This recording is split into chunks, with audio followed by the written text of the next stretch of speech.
Welcome to our fourth Careers in Animal webinar. I'm Lonnie Watson. I'm the Outreach Manager for Pasadena Humane. I'm here with the amazing Christy Schilling. Hey, Christy, how are you? Hey, I'm great. Thank you. And thank you guys so much for having me and for everyone who's on the Zoom. Oh, I love it. It's such a pleasure to have you. We've been really looking forward to speaking with you. And You're so before we sweet. get started, I wanted to just remind everyone to please make sure to have your cameras off and your everything on mute, just so that we can give all our attention to the amazing Christy Schilling.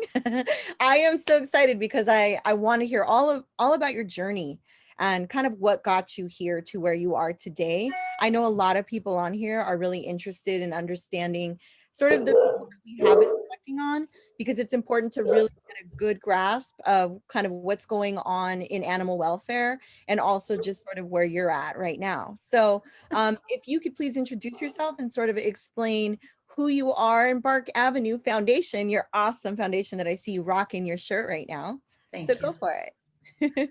Thank you again so much. And it is a pleasure to be here. And I appreciate the interest in careers in animal welfare and Pasadena Humane putting this on.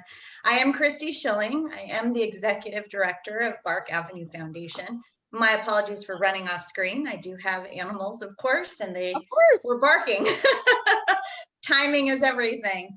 So what Bark Avenue Foundation does is essentially tries to keep people and pets together, right? So we want to try and prevent as many animals from entering the shelter, being born on the streets, people and pets living on the streets. We want to get people staying together, housed, and off the streets, safe and healthy. So we don't provide any direct service in terms of, we are not veterinarians.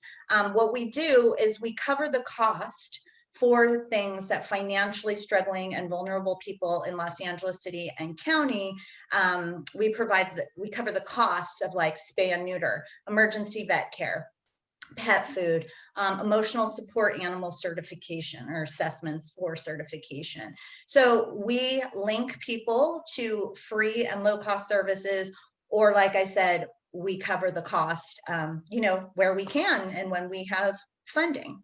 So that's what we do. I've been with Bark Avenue for 3 years, but my history in animal welfare is a very long one, and it's all been volunteer up until the last 3 years. And I started, well, I've been an animal lover since I was a child, of course, but I started volunteering really in my early 20s back in the 1990s. And it was because my fiance at the time and I, we ended up with a dog. There was a dog in need of a home at a shelter that was, going to be put to sleep. Unfortunately, there wasn't space and there wasn't time left because of the lack of space. And she was only 3 months old. And so we thought, we'll take her in. She was, of course, beautiful, of course, sweet, so well behaved. And, we couldn't fathom that this would happen. And so then at the time I was actually counseling teenagers. I used to do in-home counseling of teenagers. So I was going into homes, and I had a client that actually had a Rottweiler puppy. And the puppy was sick and they couldn't afford the vet care. And so they were just going to let this little 8-week-old puppy out on the street. And I was like, oh, you can't do that. Like, let me help you. I said, give me till the end of the week and let me see what I can do. And this is where it all started. And so I called around, like I'm sure, all of us have done, and, tried to find, help. And I was able to, at that time, to find Actors and Others for Animals. I picked up the dog like I promised. By the end of the week, Actors and Others took the pup in, cared for it, and placed her. Her name was Flash. So it snowballed. It just snowballed from there. And you think, because I feel like that's sort of what happens, right? It's like the seedling of an idea gets in your mind, and then you start to kind of go towards that. Was there any influence or mentors during that time that sort of directed you in that way as well? So yeah, once it clicked like that, I just started I would find animals, and then I'd find more organizations. And then I decided I needed to give back and help these organizations that were sort of answering my calls. I did everything from, I volunteered for years, and I'm still Park Avenue's coalition members with like best friends. But before they even had a location here, I was doing transports, and my husband and I fostering and doing their fundraising events. And the more you get involved, the more people will give you to do, especially as a volunteer. And so we just kept going. We just kept doing more, and then trying more or different organizations to get an idea of what other organizations were doing. So the mentors I have are from those organizations. So with Best Friends, it was Robin Hawks, and I'm sorry, Robin Harmon. Sorry, I have a friend named Robin Hawks. Actually, Jessica Cliver, who works in your store, was a mentor of mine early on. Even though she's younger than me, she can still be a mentor. Jillian Lang from like the Lang Foundation. So I think you find when you just work with different organizations and different people, they influence you in different ways and sort of make you want to, again, do more or try different things. Because from really the rescue side, then I went into advocacy, and I really started working on like stopping the sale of mill animals, puppy and kitten mills. So yeah, I was very involved with that, and got some ordinance passed in local cities. I started my own not-for-profit. And it was really from those experiences that have brought me to Park Avenue to really focus on prevention and kind of stopping the problem before it starts. got it, got it. And with this, have you found any challenges in sort of the maybe with yourself and working in these different areas? And I know that we haven't really discussed that, but sort of like self-care when it comes to taking care of these animals that are these struggling and going through these things. Like, are there things that you recommend people do if they're kind of going along the same route? Yeah, I would say the challenge is always the overwhelming need, right? There's always seemingly more people and pets having a need and just not having enough resources. So that is gonna always, I think, be a struggle. Maybe not. I'd like to be out of business. That's my goal. Let's be out of business because we're not needed as nearly as much. But yeah, I think that's why I change so much or try different things, different aspects, right? So if fostering, I stopped fostering really because every time we we used to foster a lot of moms and babies or babies that weren't bottle babies that were eating on their own, but maybe didn't have a mom and weren't ready for spay, neuter, and adoption. So that was super fun, but sadly, the more you do that, the more you run out of your friends and family and people to adopt. And so we always ended up with one.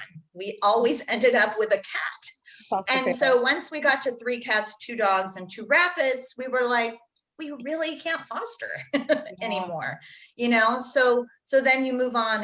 And that's why I say, if there's so much that someone can do, quite frankly, in any field, but especially animal welfare, because there's social media, right? You can write stories, you can fundraise. So if you're too deep in the trenches with maybe some of the more challenging hands-on rescue, urgency type things, there's plenty of ways to help and to feel better. And then of course, self-care,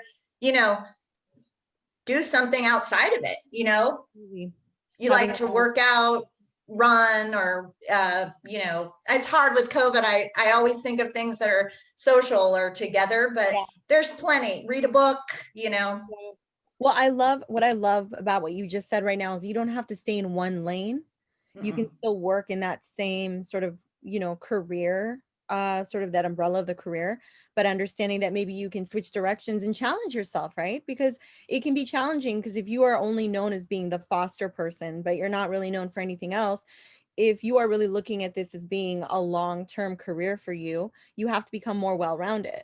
And the majority Absolutely. of, I'm assuming a lot of the people that are watching this are hopefully in the younger demographic looking for different opportunities in career in animal welfare, would be really thinking about, oh, like what you said, like you could do a social media thing right now if you're too young to actually get into it yet, or you can do some sort of volunteering or some sort of fundraising and some just different aspects. So I really love that you brought up that you've kind of been able to go back and forth, and at the same time you were not completely Bark Avenue, you were actually working at another, you were doing another completely different career before this, right, at Yes. the same time.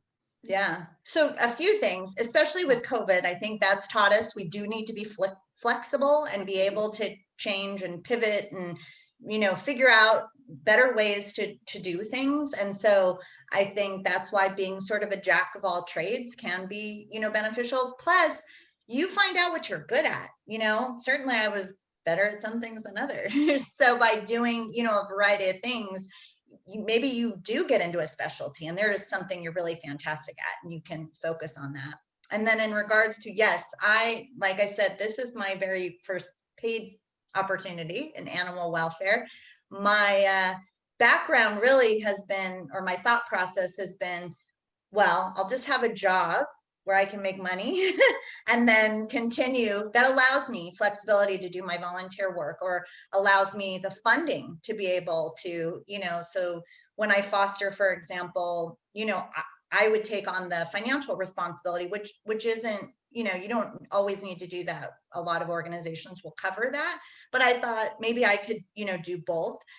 So that's why I always had sort of these paid jobs that I liked, but weren't necessarily, my calling. So, I mean, geez, when I was a kid, I wanted to be a singer, and then I wanted to be a fitness instructor, and then I got into social work. And so I did do a lot of like counseling I worked in domestic violence. I did a lot of those things, and I moved into human resources, did that. And then I was a student advisor for years at a college, until, like I said, 3 years ago, Bark Avenue offered me this opportunity and I decided to take a leap. That must have been such an amazing feeling. I'm sorry, say that again, Lonnie. That must have been such an amazing feeling. Sort of, you've been doing this for so long, and then it just became some moment where it all kind of came together. Is that how it felt for you? I think it felt more like just a long time coming. Prior to Bark Avenue, I did start my own not-for-profit and had that with a business partner for several years. And that was probably the hardest I've ever worked, having a full-time job and then running a not-for-profit. We actually opened a rescue-only pet store. Wow. Extremely, extremely time consuming, and just not really the path. It was the path I thought I wanted, or I had wanted at one time, and then realized, this just isn't, where my heart is. I really wanted to be, like I said, more on that prevention, education, advocacy side. So we parted ways, and like I said, so Bark Avenue felt like it was time, like all of these things sort of built up to this. Well, it was an earned hard work, because I hear what you're saying is when you're running your own thing in the way that you describe, there's a lot of other things in the back end that maybe you don't really want to do. And I think sometimes, and for kids, I think right now it's very cool to trend to be a very independent, kind of on your own business person. But even going through the things that we're going through right now, that can be really challenging. And you're faced with a lot of things that have nothing to do with the animals that you'd have to work on the back end, that take away from the time that you really want with the focus that you said that now you're able to have.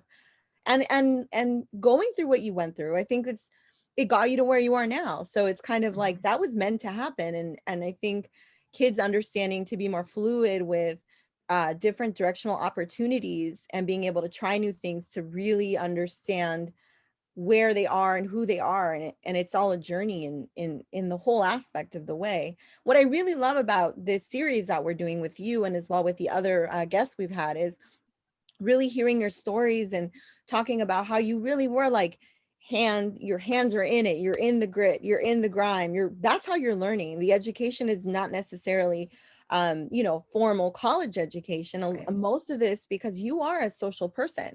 I know you're a social butterfly by all the experiences you've explained to me, that everything's basically you're talking to people and meeting with animals and having these real life connections with people. So what kind of books would you recommend? Were there things like in terms of maybe more so formal education that maybe helped you along the way, as well as sort of the on the street, on the, Yeah, no, I definitely, certainly I do have a college degree. It is in social welfare. And I would say Wow. that's Yeah. a huge, especially, Oh, really, there's this saying, I'm sure even no matter how young you are, a lot of people have heard, oh, I like people more than I like pets. And what you come to realize is, no, you really need to love all yes. because really it's the people that are going to make the difference and make the change, right? It's we have to work with people as Yeah. well, right? Whether we're doing adoption or hands-on rescue or prevention, education, it's all working with communities, different communities, diverse communities. And so it's really understanding and listening and working through, some differences of opinion or of experiences. And so my background in social welfare, I think really did help me with that. And I think it's, for me, I'm just not a book person, and especially with the internet. And because Yeah. I have been doing this for so long, and back in the day when there were a ton of events, all you did were events. So it lent itself to have me meet a lot of different people, and people who have been doing this far longer than I have. The internet, of course, my gosh, I just kept track of like everything, every person I met, every resource I was given. I did Excel spreadsheets so that if I had a situation, I could look it up. I could find, oh, who provides that? Who does this? Who could help with that? And so I would say, just having diversity in terms of your experiences, of the people, and the books you read. There's certainly plenty out there. So Yeah. I be a sponge, absorb as much as you can. Absolutely. When you were coming up though, were there any specific organizations that you did work with that you felt like did kind of help you make those connections to kind of move to the next level? Oh, definitely. For sure. I think the few I mentioned, best friends for Yeah. sure.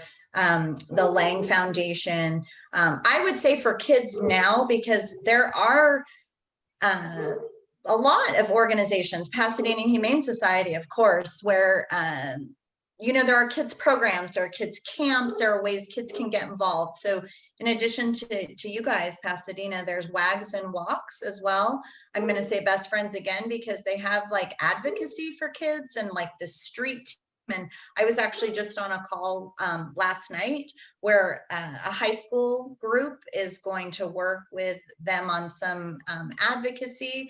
And I think kids are so entrepreneurial minded. And again, because of COVID, the opportunities really are plentiful with online, right? Yeah. Though kids are fantastic about spreading the word, raising awareness, raising money, right? I have a niece in San Francisco, and every time there's like a natural disaster, like the fires in Australia, she started making bracelets and selling those and sending the money. And she's always doing something like that to kind of raise money, raise awareness. And there's still a ton of opportunities like that. If that's not your thing, of course, you can, aren't you guys doing the walk soon? Your annual walk? The Wiggle Waggle Walk pass. Yes, it Yes. just passed. Okay, Yeah, I'm it did. sorry. That's There's okay. so many, I all love the that you walks brought are that up. virtual now. So I'm like, which Yeah. walk? But there's another great thing for kids to get involved in, right? They can be a part of the virtual walk. And I agree. And I think that kids nowadays are a lot more empowered because they have all these tools that, I mean, honestly, I didn't have any of this when we were kids. I definitely think it's really neat that there are these apps and all these forms of communication that kids can really get into and sort of focus on. I think in the time that you've been working in this field, what has truly been what was like in your heart and soul, like your heart of hearts, what you've really wanted to sort of represent or kind of say about yourself in the field? You know, I think for me, it's always been about collaboration and working together because I've seen it for a long time. We all might think a little differently on one thing or the other, but ultimately we want the same thing, right? We want pets to be fixed. We want people to adopt. We, want our shelters empty. How we get there, we might have differing opinions, but really the only way to best solve all problems, any problems, is really working together. And so I've really tried to do that, to collaborate and partner and work together. I'm not a person that really likes to be like solo, executive director, and just maybe have one or two staff people, because work is so intense. There's so much to do. And again, having more ideas, more thoughts, more different ideas, right? And the way we get different ideas is having more people at that table I agree. that are from all backgrounds, all races, all religion, because we just think differently and we have different experiences. And the more you get of that, uh, the more change and the easier change. I love that, Christy, that you said that, because I think it's important for people to remember that we have to keep an open mind and we have to have more people at the table. And I Yes. think a lot of times people get comfortable and set in ways of thinking and being around the same people. So you hear the same narrative over and over and over again. But there's got to be someone who's going to be around that you expose yourself to different relationships and different opportunities. So if you're constantly challenging yourself, eventually you'll get to a new space and to a new way of thinking because people are introducing you to new ideas. So I really love that you said that. Thank you. And if we want that from other people, we have to expect it from ourselves, right? Yeah. So if we're trying to convince or talk to someone maybe about spay and neuter or adopting maybe instead of buying a pet, then we have to be open-minded to hear other thoughts and ideas too. I love that. Absolutely. And I want to remind everyone that we do have the chat bar. So please feel free to ask questions in the chat bar. I do have a question for you. It says stopping the problem before it starts is what you said. And it says is what you are focusing on now. What's the biggest problem and how has Bark tackled this? Oh, the biggest problem. That's always a good one. I mean, I'm going to always say that it's in combination, right? We need to spay and neuter and adopt. Now, obviously, we all know if you adopt, that's the best answer in terms of, right, they already come spayed or neutered and vaccinated and all those things. But I will say, after doing spay and neuter all the years that I have, a lot of the spay and neuter clients we see are really well-minded individuals. They're good people that are picking up strays off the street and not able to find the owners, or helping their neighbor with maybe a large population of cats, or somebody's leaving a pet behind and they're taking it in. And so that's why spay and neuter is also so important. So I would say adoption and spay and neuter, because sadly there still are a lot of pets in need of being fixed. And it's not, I know a lot of people judge and think, well, that's irresponsible pet owners. And maybe sometimes it is, maybe people are breeding, Yeah. but oftentimes it's, and like, especially for cats, it's people letting their cats out, not knowing any better, or getting in over their head, trying to save too many. And, so I think those two things would definitely help tremendously. Awesome. I also have Claire is asking, which I think you kind of already answered, but what volunteer opportunities or resources recommended for younger people? And we basically covered the majority of that. I think you guys have a lot of that on the internet right now. But do you know of any organization specific that has, other than Pasadena Humane, we do offer a lot of kids programming as well. I'm trying to think of anything that maybe we may have missed. If not, there were a lot of Backs things. and Walks has a program, and actually there's this organization. I have to find out. I can find out more about it, but it's called Rescue, and they are working with a lot of the Kiwanis clubs and having kids make shelter pets. I know Helen Woodward, which is out in San Diego, has some program. A lot of it is camps, and of course they're not in-person camps anymore, or it involves like making things, so making shelter.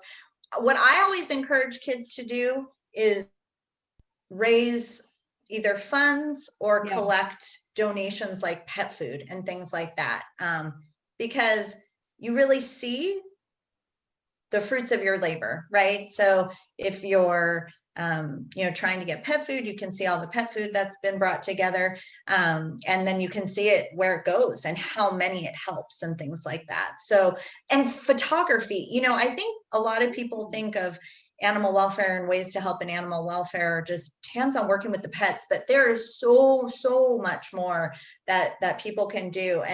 And photography, as we all know, whether you're in rescue or whether you're in prevention or education, photography is really key, because that's how stories get told, and that's how word spreads, and that's how fundraising really happens. So I love, actually, that got me really excited because you made me think through the arts.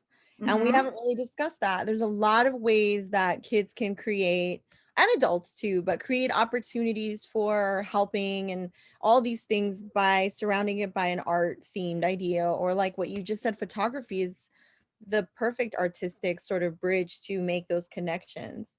Or creative writing, right? Storytelling. Absolutely. And a lot of organizations need help with just like writing thank you notes, or Yes. things like that. There's really anything you can or want to do, you can apply that really to help the cause, to help animal the animal welfare Well, and cause. I'm sure that there's people on here that maybe they, like you said, maybe they don't know who they are in the world yet, but by sort of self-reflecting and listening to what we're talking about, they can kind of see the different ways that they can kind of get in there and try to figure out who they are through the process, the way that you did. Yeah. Absolutely. We also had a question. How would you approach speaking to kids in schools? So actually, Bark Avenue programs used to be humane education. We actually went into classrooms. We partnered with LA's Best. It was LAUSD's after school program. It's called LA's Best. And we did it for 3 years, actually. We just stopped at COVID. We were scheduled to go back in February or March in the spring. And then of course, we reached over 10,000 kids, and our presenters were volunteers. It was an amazing program. I really feel like reaching kids is by, teaching these things in the classroom. It's so beneficial for so many ways. Number one, you can teach English and math through animals, right? Through spay and neuter is certainly a nice math project, but also it teaches compassion and empathy and anti-bullying and anti-discrimination. So there's a tremendous value in having sort of humane education in classrooms. We got out of it because, again, we were doing it in person, and certainly the most impactful way would also be to, bring a pet and things like that. But there are plenty of organizations that have educational opportunities. One is Heart. One is Lucky. It used to be called Lucky Dog. It's called Paw Professionals. Now, there's a lot of great curriculum out there. And I believe Pasadena Humane Society, you have a bunch as well. So humane education is key. It's very important. It makes a big difference. Our curriculum at first was very much focused on the message of a pet being a lifetime commitment. back to that other question about the biggest problem, a Yeah. pet needs to be a lifetime commitment, right? We Yeah. need to plan if we might, life happens. And so we need to plan, should we not be around, that there's a person, an actual person, maybe a couple people as a backup for your pets. So in our humane education, that's what we taught, adoption, spay, neuter, and that a pet's a lifetime commitment. And we used to only go in for one session, and then we started going in for 3 sessions because there's so much more to teach, of course. And Never ending. yeah, and it teaches a lot of great life lessons about, again, not bullying and acceptance and not discriminating and all kinds of things. But yeah, humane education is definitely key and a big way to solve the problem and part of prevention. I love that. And I also wanted to say to that person who asked that question is also understanding the intention and your purpose and what your intention is when you're going in to approach students. If you're on behalf of an organization, is really understanding, getting the kids to really understand, why are you here? What are we talking about? What's going on? Like really trying to get them to understand the goal, the intention, and the purpose of why are we even having this conversation? So I really love that question. So thank you, whoever asked that question. I also wanted to ask you, Chrissy, what's your advice to, like one piece of advice you want to give to someone who is just starting out and maybe doesn't know where to go? What would be the number one thing you would tell them right now? I would say, what is your goal? What are you interested in? What do you want to get out of it? Like if you're just, so I love animals, that's fantastic. And so what maybe are your talents, or how do you see yourself in sort of that area? And then if it's photography, for example, then definitely looking into rescue organizations and seeing maybe what's local, and or if it's really, I think everybody needs the help. I don't know any organization that doesn't need volunteers. And so if you're open to it, I would read about them online and find one that connects with what you're passionate about or your interest is. If it's cats, if it's dogs, if it's breed specific, if it's education, if it's rescue. Get a better sense of what you're looking for and what you might be able to offer and what you might be able to get in return. Oh, I love that. So it's definitely just keep asking yourself the big question, and then it kind of gets smaller. And it's like, I love animals. Well, what kind of animals? Or why do you love animals? And then sort of get smaller, and it'll really hone in on the thing that kind of pops up, right? And inspires. Yeah, absolutely. And then just try it. Maybe you look at different ones and, oh, I've never done that before, or I could, try this. And, and if you don't like it, you're not, Yeah. it's trial and error, right? You just do your best, give it your best. And if it doesn't work out, you try something else. I love that. Were there any moments in the past where you were afraid or even second guessed yourself during this Yes, all challenge? the time. All the time. I love it when people say they don't. And I think, oh, I would love to be you, or maybe you're not being so honest. No, Yeah. I do all the time. As I've said, I've changed a lot. I've done a lot of different things. Starting my own not-for-profit was certainly a tremendous amount of work, and opening our own rescue-only pet store was definitely a time that I questioned, and I should have questioned. Sometimes you question and you don't listen, and you realize you should have listened. But all valuable experiences, right? So anytime I questioned and I listened and thought, yes, I did the right thing, or I didn't listen and it didn't turn out right, you always learn. You always learn from it. Trust me, you do. You don't maybe in that moment and you're upset or it's discouraging or you feel, badly, but it's always a learning experience, and you do get ultimately something good out of it. Even if it's just not to do it the next time, or to do it different, or to think harder, to ask more questions, to research more. So I've done it plenty of times. And you know what? Sometimes it's worked out really great. I have to be honest. I questioned, Park Avenue and doing that, leaving a job. I left a very stable full-time job that I was at for 10 years. Wow. To something that it was up to me to make sustainable. So And what would you say? Well, you know what? This one is a really great question. What is the most memorable experience that you've had since working in animal welfare? If you can share one or two, I'm sure there's been more than one that's been amazing.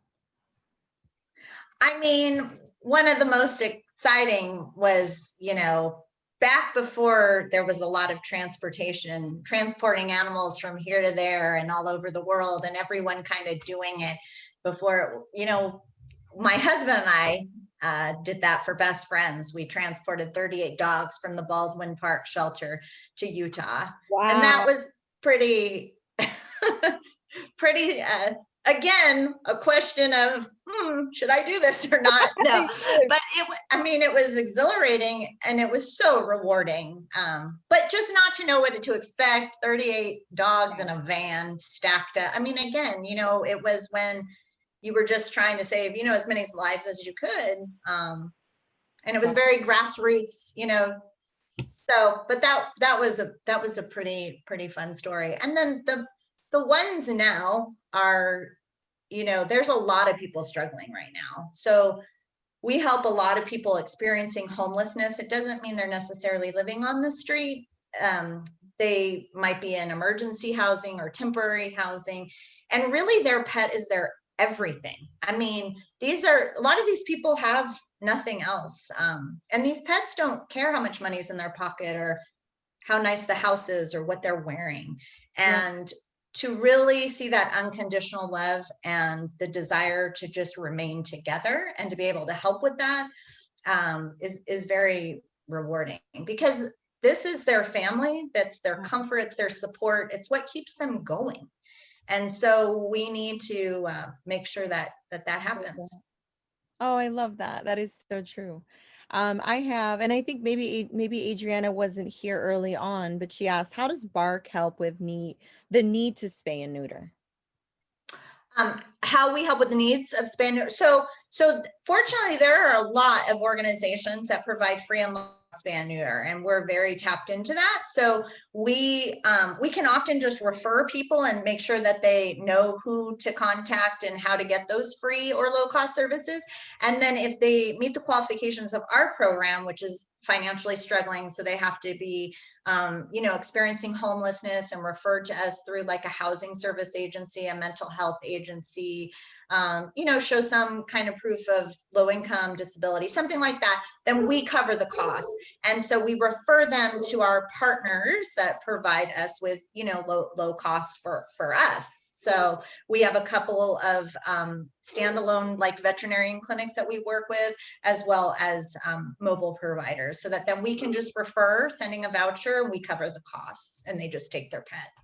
Got it. In terms of you, like you said that you've been at Bark for 3 years, right? Yeah. How long has Bark actually been in existence? Sure. Bark Avenue has been around for 15 years, and they've done a lot of things. They've done everything from, rescue. They had their own rescue location. They've been doing spay and neuter for, probably at least 7 years. So they've really evolved too. They were always changing. And the founder of the organization just, didn't want to do it. She's done it for a long time, and it was time for her to move on to other things. And so, she said she was really going to close it down until she had met me, and then offered me Oh, to that's take it over. wonderful. And so I'm so yeah, glad you were there. thank you. You're No right. pressure. No pressure.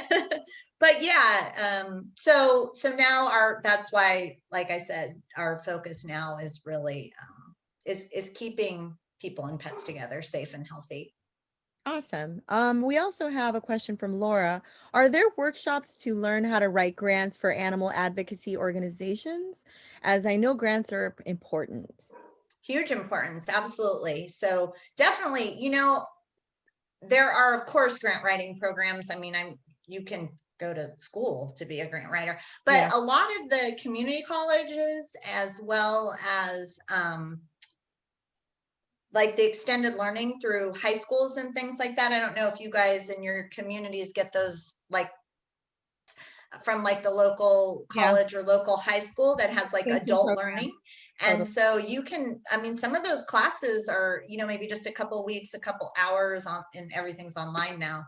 But yeah, there's probably even just day-long sessions, but I would look at your local community college or your local high school or adult learning to find those out.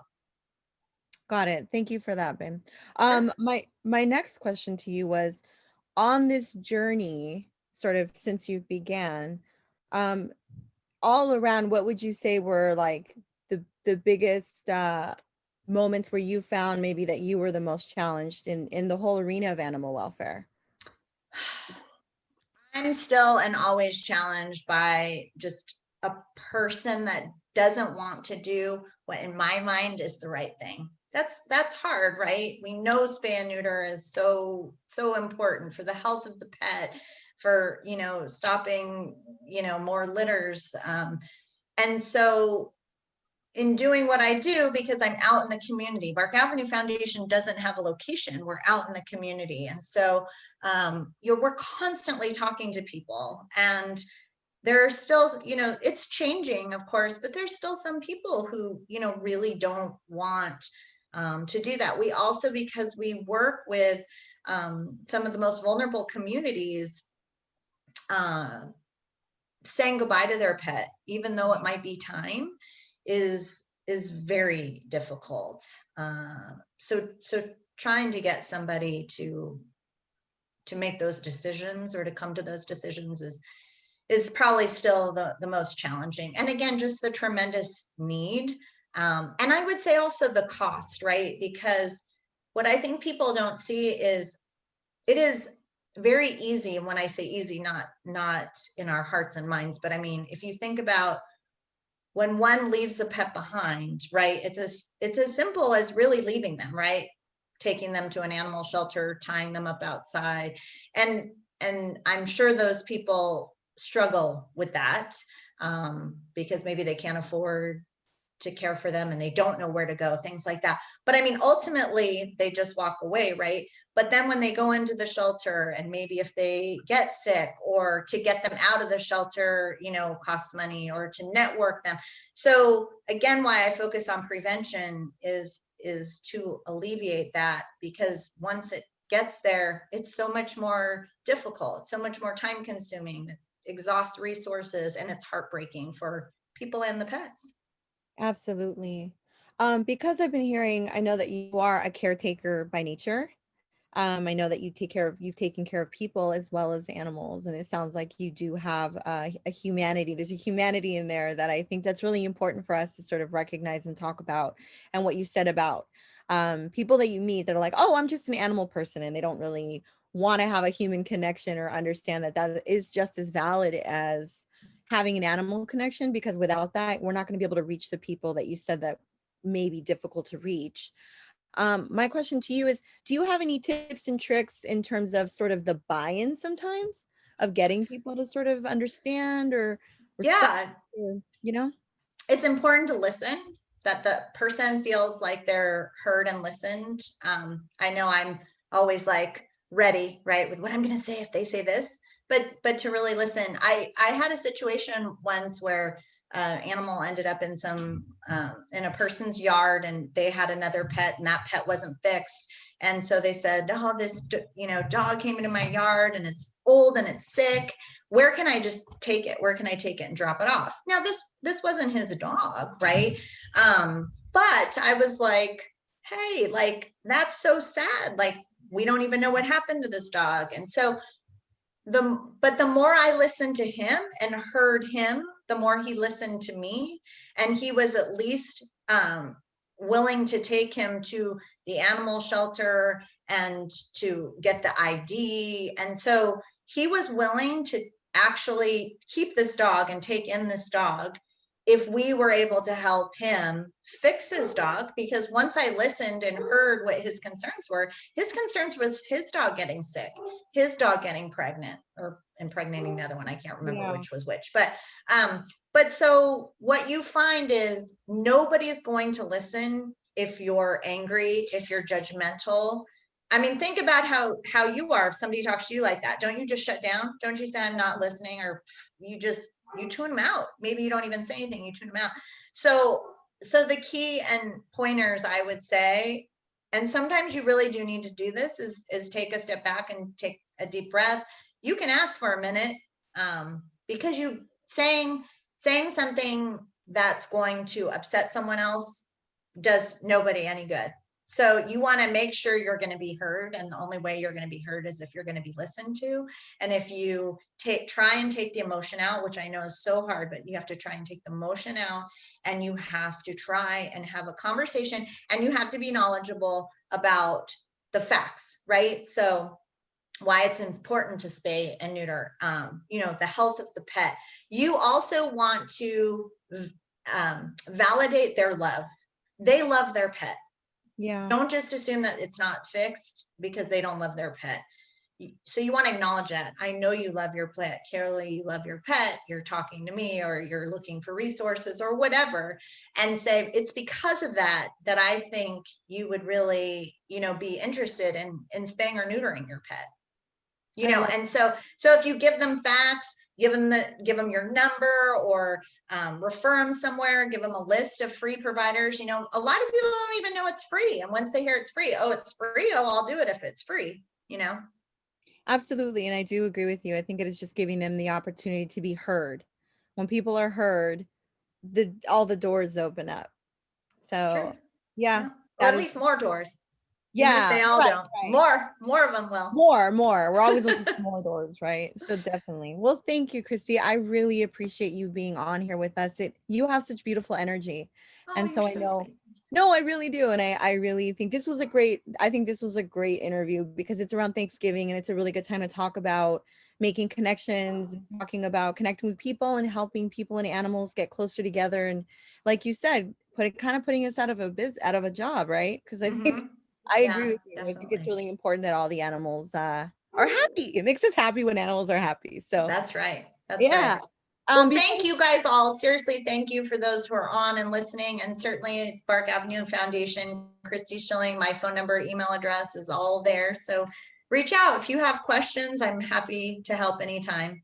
I love it. And before we go, we're going to actually ask everyone to put themselves, if you'd like, on your video so we can take a real quick snapshot. Because we might be using this for promotional stuff. And if you guys want to shout out to Christy and thank her, and I want to see all your beautiful faces if you can. I'm going to count to 3 and we're going to take a photo. So if anyone else wants to get on, I'm waiting. Let's see. Oh, hello. I love seeing faces. Hello. All right, awesome. All right, we're going to start the photo in a minute. If I see people popping on. And it looks like people are from all over the place, which is really neat. Thank you. Yes. All right. So we're going to, on a count of 3, guys. Is everyone else okay? Okay. You ready, Michelle? All right. 1, 2, 3. Oh, there we go. Hi. Love it. We've got some folks up from Oregon, and Harrison has been on here many, many times with us. I love Harrison. All kinds of things. Hey, Harrison. Hi. Thank you guys for joining us. And we will have a bunch of new and amazing events coming up. Thank you, Christy. Thank you so much. And you guys have a happy holiday. Happy Thanksgiving. Take care, guys. Bye. Thank you, Christy. Bye. Thank you, guys. Amazing, Christy. Have a great weekend, guys. You too. Bye. Bye.